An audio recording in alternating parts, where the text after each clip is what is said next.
ng casual sex. Okay ba to sa inyo? Yung nakilala ko lang kahapon, tas game Sex na. agad. Go, Rob. Sa akin hindi. Parang ang pangit naman nun. Kasi kailangan Teka lang, ba't naturo sa akin talaga? At hindi nakikita ng mga listeners, tinuro ko po si Buboy. Sa akin hindi. Kita mo na.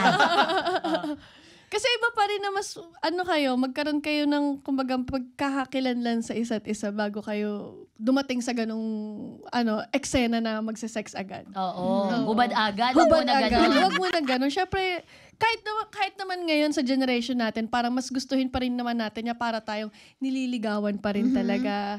Diba? So, iba pa rin talaga yung feeling na gano'n, na nililigawan ka na hindi agad basta sex yung habol sa'yo. Oo. Kumbaga may courtship phase muna. Oo. Huwag tayo agad sa pisikalan agad. Doon agad sa happy ending eh. Huwag muna. Mga 3 weeks. Ha? Bilis